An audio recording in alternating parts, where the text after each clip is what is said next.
وہ تو ریٹائر ہو جائیں گے 13 تاریخ کو وہ ریٹائر ہو جائیں گے، ہوں، تو ریٹائرمنٹ کے بعد کوئی کنسیڈر نہیں ہوگا، ہوں، ان کا معاملہ ختم۔ اس کے بعد آپ کے پڑوس میں اسلام آباد ہائی کورٹ کے چیف جسٹس قاضی فائز احسان صاحب کے دل عزیز عامر فاروق صاحب ہیں سیناٹی میں پہلے نمبر پر، ہوں، وہ چیف جسٹس وہ سپریم کورٹ کے لیے جج لانے کے لیے تیاری ہو جائیں گے، آپ دیکھ لیں، ہوں، ٹھیک ہے۔ اب یہاں پر ایک ایشو بھی کھڑا کیا جا رہا ہے، وہ بھی آپ کو بتا دیتا ہوں۔ تو اب محمد ابراہیم خان صاحب لکھتے ہیں کہ اس وقت سپریم کورٹ میں بلوچستان سے 3 ججز ہیں، ہوں، چیف جسٹس قاضی فائز صاحب کا انہوں نے نام لیا، جسٹس نعیم اختر افغان کو جو آپ لے کے آئے 2، اور جسٹس جمال مندوخیل 3، جبکہ کہہ رہے ہیں خیبر پختونخوا سے صرف 2 ججز ہیں سپریم کورٹ میں، ہوں، جسٹس یحییٰ آفریدی، ہوں، جسٹس مسرت ہلالی 2۔ ٹھیک تو ہے، اس کا مطلب ہے یہاں پر بھی تناسب میں بھی ہوں، جو ہے وہ جو ہے نا مختلف ہے۔ ہوں، پھر اس کے بعد کہتے ہیں کہ میں 31 سال سے ہوں، بطور جج اپنے فرائض انجام دے رہا ہوں، اور اس کو میں اپنا مذہبی فریضہ سمجھ کر ہوں، آئین اور قانون کے مطابق میں نے فیصلے کیے ہیں، میرے فیصلے اٹھا کے دیکھ لیں، میرٹ کے اوپر میں 100% اترتا ہوں، لیکن اس کے باوجود مجھے کنسیڈر نہیں کیا گیا، اور اس امید سے یہ میں نے خط لکھا ہے، یہ میرا کوئی چیلنج نہیں ہے چیف جسٹس صاحب کو، یا چیف جسٹس صاحب اس بات کو برا نہ مانیں، بلکہ یہ میری گزارش ہے، میرا شکوہ ہے چیف جسٹس سے۔ تو اب یہ خط لکھا گیا، اس خط کے بعد سپریم کورٹ میں ہلچل مچ گئی۔ اب آپ کو بتا دوں اکرام، ماضی میں اس خط کا انہوں نے حوالہ بھی دیا، اپنے خط میں حوالہ بھی دیا چیف جسٹس قاضی فائز صاحب کے اپنے خط کا، کہ 2022 میں آپ نے اس وقت کے چیف جسٹس عمر عطا بندیال کو خط لکھا کہ سپریم کورٹ میں ججز کی تعیناتی سینیارٹی پر ہونی چاہیے، اور پھر سینیارٹی کے معاملے پر جو آپ کا موقف تھا اسی موقف کو آج میں دہرا رہا ہوں، تو اس لیے آپ برا نہ منائیے گا، اور قاضی فائز صاحب یہ چیزیں کرتے رہے۔ اب یہاں پر جو ہے چیف جسٹس قاضی فائز اور کچھ ہمارے ذرائع جو ہے ان کا جو موقف ہے، ہمارے ذرائع یہ بتا رہے ہیں کہ سپریم جوڈیشل کمیشن میں کچھ قوانین پہ ترمیم ہونی ہے، اس وجہ سے ججز کی تعیناتی کے لیے اجلاس نہیں بلایا گیا۔ تو سوال یہ بھی اٹھتا ہے کہ اگر وہ قوانین ہو رہے تھے تو پھر جسٹس نعیم اختر افغان صاحب کے لیے نہیں ہو رہے تھے، بلوچستان ہائی کورٹ کے چیف وہ آ جسٹس سکتے ہیں تو باقی ججز جس اب وہ یہی کہہ رہے ہیں کہ جس ٹائم یہ اجلاس بلایا گیا تھا نعیم اختر افغان صاحب کے لیے، اس وقت ابھی آپ کے پاس 4 نشستیں خالی تھی، تو آپ 3-4 ججز کا ایک ساتھ آپ اکٹھے اجلاس پہ بلا کے کر لیتے، آپ نے وہ نہیں کیا، شاید شفافیت رہ جاتی ہے اس میں بھی۔ ہاں اقربا پروری یہ وہ الزامات لگا رہے ہیں۔ پھر اس کے بعد یہ معاملہ چلا، چیف جسٹس قاضی فائز صاحب نے خود خط لکھا، آج پشاور ہائی کورٹ کے چیف جسٹس نے یہ خط لکھ گیا، یقیناً اب یہ یہاں تک میری خبر تھی، اب میرا تجزیہ یہ ہے کہ یہ چیف جسٹس قاضی فائز صاحب بہت غلط کر رہے ہیں۔ اس کی وجہ یہ ہے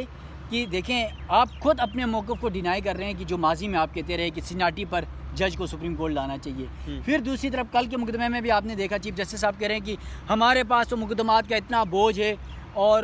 ہم جو ہے نا زیر التوا مقدمات نمٹانا چاہتے ہیں۔ بھائی آپ کے پاس 4 ججز نہیں، آپ ان 4 ججز کو تعینات کرتے تو پر دن ایک دن میں 10 مقدمات بھی اگر وہ نمٹاتے تو اتنے دنوں میں کتنے مقدمات ہو جاتے؟ 200 400 500 مقدمات تو نمٹائے جاتے۔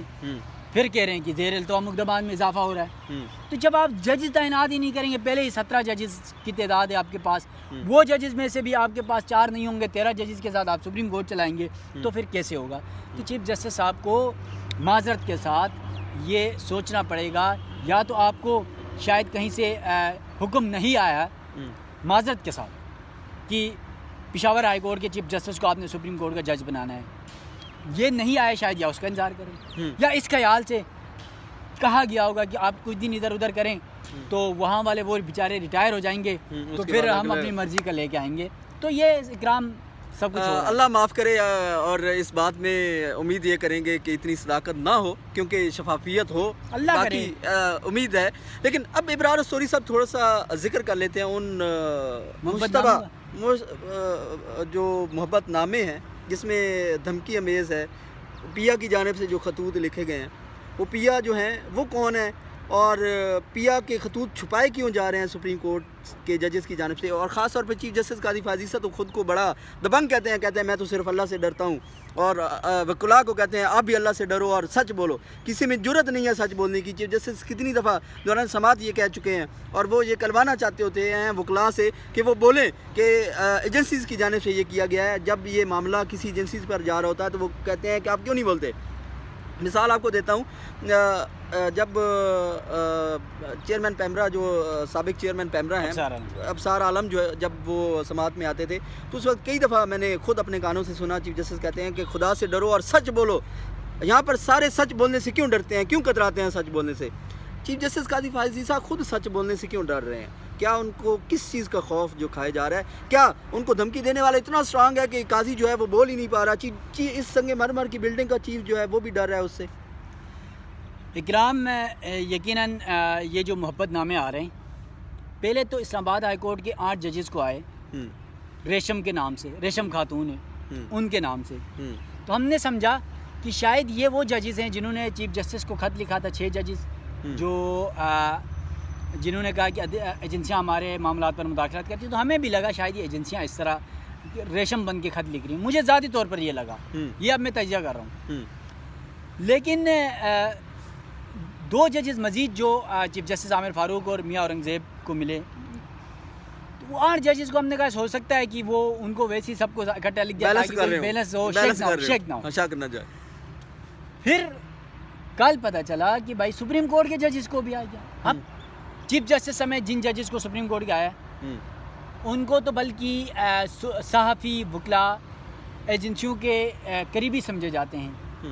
مخالف نہیں سمجھے جاتے ہیں بلکہ قریبی سمجھے جاتے ہیں. ان ججز کو خط ملا تو پھر تھوڑا سا شک و شبہ بڑھنے لگا. پھر اسلام آباد ہائی کورٹ کے ججز کو جو خط لکھا گیا اس پر ایک تنظیم کا نام بھی لکھا گیا ہے، اور یہ تنظیم ماضی میں بھی اس طرح کے خطوط لکھتی رہی ہے، دھمکیاں دیتی رہی ہے. اور میرے ذرائع کے مطابق جب چیف جسٹس بننے جا رہے تھے قاضی فائز صاحب، تو ان کے گھر میں کوئی اس طرح کی کوئی دھمکی ملی تھی. یہ کنفرم ابھی تک نہیں ہو سکا اور چیف جسٹس کی جانب سے بھی نہیں بتایا گیا، لیکن کچھ باتیں اس طرح کی افواہیں چل رہی ہیں. اب کل پتہ چلا بھائی چیف جسٹس سمیت جن ججز کو، جس میں چیف جسٹس قاضی فائز ہیں، جسٹس منصور علی شاہ ہیں، جسٹس جمال مندوکھیل ہیں، جسٹس اطہر من اللہ ہیں اور جسٹس امین الدین خان ہیں، ان 5 ججز کو محبت نامے ملے. اب وہ خاتون ہے گلشاد نام کی، گلشاد خاتون. مطلب ادھر ریشم 8 ججز سے محبت کرتی ہے اور ادھر گلشاد 5 ججز سے محبت کرتی ہے. اور پھر ادھر لاہور ہائی کورٹ کے 4 ججز سے کو بھی جو ہے محبت نامے مل گئے. اور پھر وہاں پر ان خط میں پاؤڈر کیمیکل ملا ہوا ہے، وہ ہر خط کے اوپر ہے. کل سپریم کورٹ میں بھی رجسٹرار سے ملے CTD کی ٹیم، اور یہاں سے وہ مواد اینٹی ٹیررس والے وہ لے کے گئے. مقدمہ بھی شاید اس کا درج ہو چکا ہے اور انکوائری بھی چل رہی ہے، لیکن اب تک اس تحقیقات کے حوالے سے کوئی بات کھل کر سامنے نہیں آئی اور یہ معاملہ اس وقت جو ہے زیر تحقیق ہے. اور پھر یہاں پر اس خط میں ایک ڈینجرس، جس طرح وہ بجلی کے کھمبوں میں وغیرہ میں لگا ہوتا ہے، آپ کو پتہ ہے کہ ڈینجرس کا ایک وہ نشان بنا ہوتا ہے، اس طرح کا ایک نشان بھی بنا ہوا وہاں پر. اس خط میں یہ دھمکی بھی دی گئی کہ سپریم عدالتوں کا جو ججز سسٹم ہے، جو جوڈیشل سسٹم ہے، وہ صحیح نہیں ہے، اس کو صحیح ہونا چاہیے. تو یہ اس طرح کے خط ہیں. اور ہماری ایجنسیاں، نمبر 1 ایجنسیاں، وہ کیا کر رہی ہیں؟ وہ کیا کر رہی ہیں کہ وہ کہاں ہیں؟ پہلے ہائی کورٹ کو، پھر سپریم کورٹ کو، پھر لاہور ہائی کورٹ تک یہ خط، اور الزامات بھی انہی کے اوپر ہیں ڈائریکٹ. کل الزامات شاید دیکھیں ان پر میں اس لیے بھی نہیں لگا رہا کہ ہو سکتا ہے یہ کوئی اور بھی ہو سکتا ہے. یہ آپ کے جو کل عدم تنظیمیں ہیں جو آپ کے پاکستان کو کھوکھلا کرنا چاہتے ہیں، یا اس طرح کی کوئی بیرونی عناصر بھی ہو سکتے ہیں.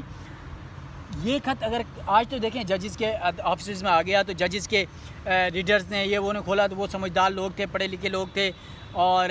جلدی انہوں نے وہ کھول کے سمجھ گئے، انہوں نے کھولا نہیں، اطلاع دی، یہ چیزیں ہو گئی. اگر ججز کے گھروں میں چلے گئے یا ان کے ملازمین نے یہ کھول دیا یا ان کی فیملی میں بچوں نے کسی نے کھول لیا، کیمیکل ہے، اللہ نہ کرے ایسا کچھ ہو گیا، تو پھر ہماری ایجنسیاں کیا کر رہی ہیں؟ کیوں نہیں اب تک یہ کردار سامنے آئے؟ یہ کون ہے؟ یہ ریشم کون ہے؟ یہ گلشاد کون ہے؟ کہیں یہ پنڈی، آپارا، پشاور، خیبر پختونخوا، کہیں کوئی بانڈی بازار تو کوئی نہیں ہے. آپ نے آپارا سے شروع کیا، شاید اللہ کرے کہ ایسے کردار نہ ہو. مجھے نہیں پتا ایسے کوئی مجھے یہ کردار بتائیے گا ابرار السوری صاحب، آخر میں مختصراً یہ بتا دیجیے گا، چیف جسٹس قاضی فائز عیسیٰ کا اس وقت سٹانس عدالتوں میں آپ کو کیسا نظر آ رہا ہے؟ گزشتہ سماعت میں بھی آپ نے دیکھا، کیا کردار سامنے آ پائیں گے یا پھر یہ پرانے ماضی کی یادوں میں چلا جائے گا یہ سارا کچھ؟ دیکھیں، میں تو پہلے دن سے کہتا ہوں،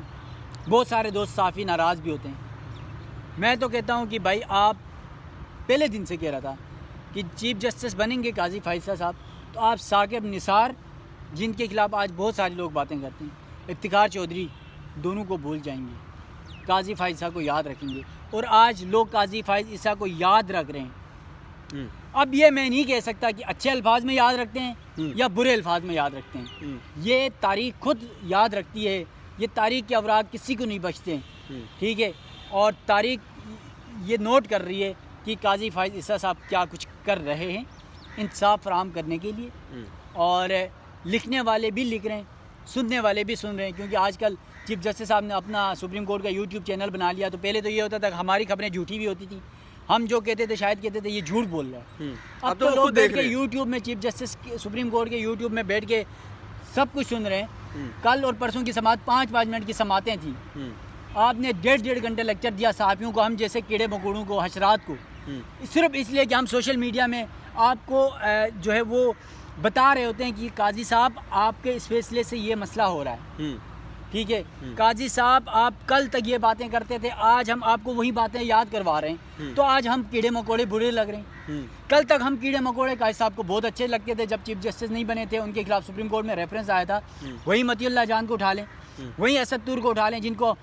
لوگ پیارو کہتے تھے قاضی فائز کے، آج وہ دونوں کیوں دشمن بنے ہوئے؟ قاضی صاحب آپ یہ دیکھیں، بلکہ متی اللہ جان اور اسد طور یاد ہوگا، اسی جگہ میں اسد طور کے ساتھ ہم دونوں نے ایک ہی دن میں انٹرویو کیا تھا، اسد طور صاحب سے میں نے یہ سوال بھی پوچھا کہ اسد طور صاحب کل تک آپ قاضی فائز کے پی آر او کے طور پہ کام کر رہے تھے، آج ان کے مخالفت پہ کیوں کھڑے ہیں؟ تو پتہ اس کا جواب کیا تھا؟ کہا کہ میں کل بھی قاضی کے ساتھ کھڑا نہیں تھا، قاضی کے موقف کے ساتھ کھڑا تھا، جو ان کے ساتھ زیادتی ظلم ہو رہا تھا اس کے ساتھ کھڑا تھا، آج بھی جس کے ساتھ ظلم ہوگا میں اس کے ساتھ کھڑا ہوں۔ تو مطلب یہ ہوا کہ چیف جسٹس قاضی فائز عیسیٰ صاحب، ہم آج بھی اپنی ہی لائن پہ کھڑے ہیں، لائن بدلی ہے تو شاید آپ نے بدلی ہے، ہم نے نہیں بدلی، ہم آج بھی وہی کہہ رہے ہیں جو اس وقت کہتے تھے، ہم سچ کے ساتھ کھڑے ہیں، چاہے وہ حاکم ہو، جابر ہو، ظالم ہو یا مظلوم ہو، ہم سچ کے ساتھ کھڑے ہیں، چاہے وہ کوئی بھی ہو، ہم سچ کہہ رہے ہیں۔ قاضی صاحب کو برا لگتا ہے تو لگے، قاضی صاحب کے پاس بھی آپشن ہے توہین عدالت کا۔ اول تو میں یہ کہتا ہوں قاضی صاحب کو ہم جیسے کیڑے مکوڑوں کی باتوں پر توجہ بھی نہیں دینی چاہیے، لیکن پھر بھی توجہ دیتے ہیں تو آپشن موجود ہے، توہین عدالت یہی ہو سکتا ہے۔ ہم تو قاضی صاحب سے یہی امید کرتے ہیں، قاضی صاحب خدا کا واسطہ آپ سے، یہ میں تو ہاتھ جوڑ کے کہہ رہا ہوں، قاضی صاحب خدا کا واسطہ، عدلیہ ماضی کے معاملات کو تاریخ بلا دے گی اور آپ کو یاد رکھے گی، خدا را اپنے معاملات کو آج بھی بہتر کریں۔ آپ حکومت یا کسی ادارے کے جو ہے وہ ان کے ایسا تاثر نہ جائے گی، ایسا لگے کہ شاید ان کے ہی باتوں پر آپ چل رہے ہیں، ایسا نہیں لگنا چاہیے۔ یہ ہم تو قاضی صاحب سے ریکویسٹ کریں کرام، تو دیکھتے ہیں قاضی صاحب آپ کیا کچھ کرتے ہیں۔ تھینک یو ویری مچ ابرار صاحب، آپ کے وقت کا بہت شکریہ۔ ناظرین، ابرار استوری صاحب میرے ساتھ موجود تھے اور معاملہ تھا خطوط کا، اور تجزیہ تھا چیف جسٹس قاضی فائز عیسیٰ کے کردار کے حوالے سے کہ وہ اپنا عدالتی اور قانون پر عمل درآمد کرنے کے حوالے سے کیا کردار ادا کر رہے ہیں۔ چیف جسٹس قاضی فائز عیسیٰ جو ہے وہ گزشتہ ادوار میں جب وہ چیف جسٹس نہیں تھے اس وقت کیا کہتے رہے، اور اب بطور چیف جسٹس وہ کیا کہہ رہے ہیں، اور آنے والے وقت میں چیف جسٹس قاضی فائز عیسیٰ کو کیسے دیکھا جائے گا۔ چیف جسٹس قاضی فائز عیسیٰ نے جو ہے وہ 2 کیسز میں اپنا کریڈٹ لینے کی کوشش کی ہے، جس میں فیض آباد دھرنا کیس ہے اور دیگر جو کیسز ہیں اس میں تاثر دیا جا رہا ہے کہ قاضی فائز عیسیٰ جو ہے وہ جو قانون انصاف کے لیے سب سے بڑے علمبردار جو ہیں وہ بن رہے ہیں، اور اس حوالے سے بھی اب دیکھنا ہوگا۔ اور بھٹو ریفرنس میں وہ کہہ رہے ہیں کہ ہم نے جو گزشتہ غلطیاں کی ہیں اور جو گند ہے ہمارا عدلیہ کا اس کو ہم دھونے جا رہے ہیں۔ تو کیا چیف جسٹس قاضی فائز عیسیٰ گزشتہ گند کو دھونے کے لیے تو تیار تھے؟ اب جو موجودہ گند ہے جس میں اتنے بڑے بڑے الزامات اور اتنا بڑا کچھ جو ہے وہ اب ہو رہا ہے، کیا وہ اس کو بھی دھو پائیں گے، یا پھر اس کے لیے آنے والے وقت میں کوئی اور ایک قاضی آئے گا اور وہ اس گند کو جو ہے جو ابھی موجودہ گند ہے جس میں مختلف کیسز کا اگر میں ذکر کروں گا تو شاید کسی کو اچھا لگے گا، کسی کو برا لگے گا کیسز کے اوپر تنقید کرنے کے حوالے سے، تو ان فیصلوں کے حوالے سے کیا کوئی اور قاضی آ کر ان فیصلوں کو جو ہے وہ درست کرے گا؟ تو کیا ہم اپنی تاریخ کو پچھلے ماضی کے فیصلوں کو بھی درست کرتے رہیں گے، یا ہم حال کے فیصلوں کو جو ہے وہ بہتر بنائیں گے تاکہ ماضی پہ لکھنے والی جو کتابیں اور جو ہماری تاریخ ہے اس کو بہتر طریقے سے لکھا جا سکے؟ میں آپ سے معذرت چاہوں گا کیونکہ ویلاگ بہت لمبا ہو گیا، تفصیلات بہت زیادہ تھیں، خبریں کچھ اس قسم کی تھیں کہ آپ کو تمام سے آگاہ کرنا ضروری تھا۔ ویلاگ خصوصی طور پر آپ کو کیسا لگا مجھے ضرور کمنٹس کے ذریعے آگاہ کیجیے گا۔ اللہ نگہبان۔